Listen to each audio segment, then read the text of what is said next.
I feel like I really need to lay it out there that you can use Restream definitely. It is optimized for multiple streaming platforms for broadcasting to multiple sites. However, there is this little thing that I take an issue with on the basic package of Restream itself.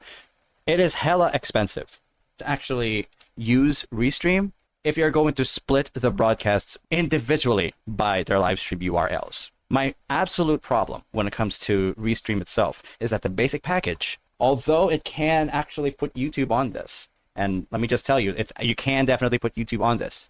No matter what your choice between the enable auto stop is, or whatever option you take, whether you enable auto stop or you disable auto stop, when the stream cuts, the moment the stream cuts, regardless of how it happens, the live stream on YouTube ends, which is unfair, which to me just proves very much one thing. Restream has a problem with YouTube. And probably you think that I would actually have to be told this. Why don't you just pay for the monthlies and the yearlies? Look, I am trying to broadcast. I am trying to multicast while at the same time working at a budget. And you're going to tell me to also pay for the restreaming package just for me to bypass Restream.io's problems when it comes to YouTube's systems attached to them. Because this is not YouTube immediately halting the live stream. This is Restream immediately halting the live stream when the signal is cut. And that is the issue I take. That is the issue I have when it comes to Restream, when it comes to being integrated with YouTube. Because they got to work on it. They absolutely have got to work on it. But I doubt there will be anything they can do about it in such a short period of time. Because for a problem so simple, they could have solved it. They could have made it a bit more perfect, Restream. Let live stream platforms just be the live stream platforms they are. But what Restream is actually doing here is they stop the live stream right where the connection ends. And I hate that. I absolutely hate that. This is why I actually have not been streaming. Okay. I did this experiment before I got back into my TF2 live stream, the one that you're seeing right now. That's the value of it. I am able to stop live streams of one type and put it into a pause, saving the footage right there, but not ending the live stream entirely while I'm trying to do this experiment on Restream. Restream cannot do it the other way. It cannot do it the first way as well. Basically, the moment the connection stops, they automatically stop the live stream, which is a very big issue I have with Restream. So it just proves to me absolutely that Restream can only be used by a certain type of live streamer. It cannot be the YouTuber. Basically, they do not honor what a YouTuber's goal is. Preservation of the live stream footage that they have. Preservation of their video on demand. If Restream cannot honor that, and then it is no wonder that they have a problem at least honoring the preservation of the live stream footage, at least without getting paid enough.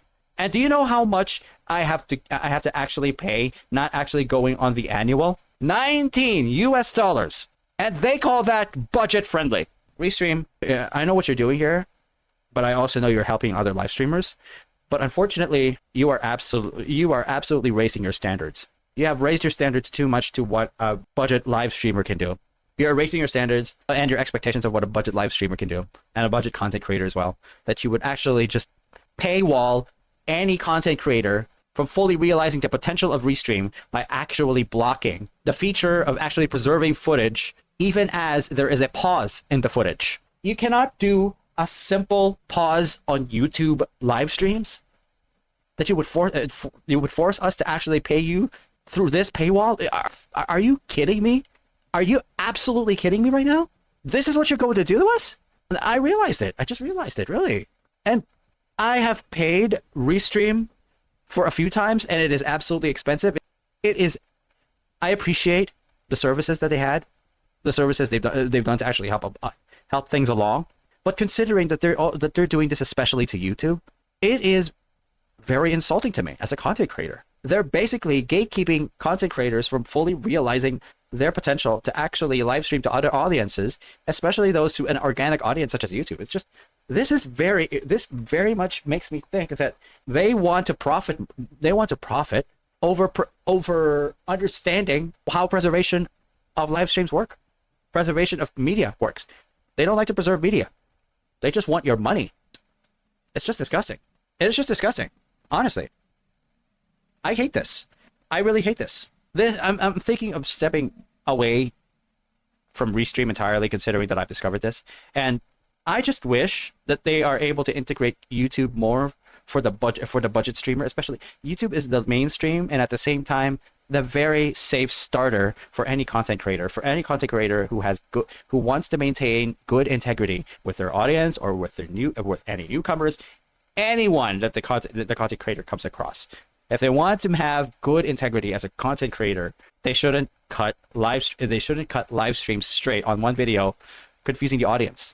Just because some multicasting service actually paywalls the content creator because their services require money. Well, I'm sorry, Restream, but because of what you are actually showing me, and I am actually right about this, I have actually been very much thinking about it, I'm stepping away from using Restream. I'm stepping away from using Restream. You know what? As much as I like multicasting, I am just going to do my due diligence here. I will start to process my deactivation of this Restream account. And as much as I want to keep this, I cannot keep it. So what you're going to see right here is that I'm going to delete the account right here. Oh, wait, I don't have my phone right now. Oh my God.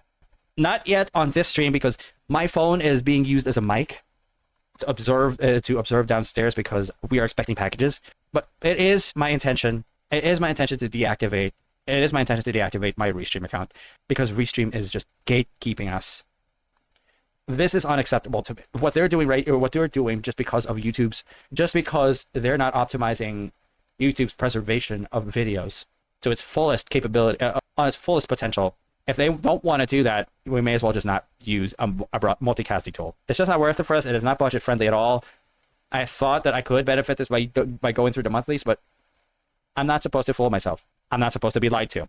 But considering that this is still a problem, budget friendly folks, if you guys are not using YouTube, go right ahead, use other platforms. But if you are streaming, please keep in mind that your integrity as content creators also matter. You don't just become a streamer, you also become a content creator. Please understand that being a streamer is only one part of the journey. You should not just stop at being a streamer. You should also make unique content that actually suits you and the audience that watches you. Please do this for your sake and do this for the sake of everyone else who discovers you or who would want to discover you because their interests align with yours. Okay? This is something I need to very much advise you of. If you are starting as a content creator and a streamer at the same time, definitely go for YouTube because you'll get a lot of organic discovery there. You will get a lot of organic discovery there rather than letting bots actually flood your chat. Absolutely not. Now, I said before that I was going to make sure that my Restream.io account has been deactivated and deleted entirely. I'm going to make that reality now. So, here is my current shit. I am going to get to the settings, and I'm now going to delete the account. Now to factor. Okay. Oh, wait. Never mind. Not that one. Okay. Please check your email for confirmation of account removal. I'm just going to do that now. Then I'm going to get that deleted now. Improve Restream. This is what we got right now. Improve Restream integration of YouTube by not halting the live stream by not halting the live stream when the auto stop option is disabled. Improve Restream's integration of YouTube by not halting the live stream when the enable auto stop option from the YouTube live stream to live is disabled. We're deleting account, guys. This is real. Your account has been removed. You'll be taken to the main page. All right, guys. Here we are. We are now free of Restream, and I just need to tell you, I'd wished they changed everything in regards to Restream's integration of YouTube, but since they didn't, and it still looked so bad that YouTube still hasn't been prioritized, even if they wanted to, they keep putting the idea of multicasting front and center. The problem with that is they don't ever stop to ask if content creators want their live streams entirely stopped when the connection is cut. There are times in which content creators who live stream absolutely pause their live streams when the enable auto stop option is disabled, just to make sure that the footage is below 12 hours. There is always a limit of 12 hours per video. Let's just be real about this. That's always been my concern, but ever since I've noticed it and they have not done anything about it, it would not work on my agenda of multicasting with Restream. Even if I wanted to, it's just until something changes with how Restream preserves YouTube's videos on demand from their end, without putting the pricing, without putting that actual method behind a paywall. Unless they change something about that, I will not be using Restream anytime soon. I will not be using Restream anytime soon. Just making sure that you know that I am an avid user of Restream, but ever since I've known that, I've decided to just doubt that Restream was ever going to do about it, because they were never able to ever address it. They are always the type to always accept money without ever improving things that need to be improved. And on the side of YouTube's integration into Restream, they haven't done so. So this is what drove me to delete my Restream account. It is not worth my time anymore.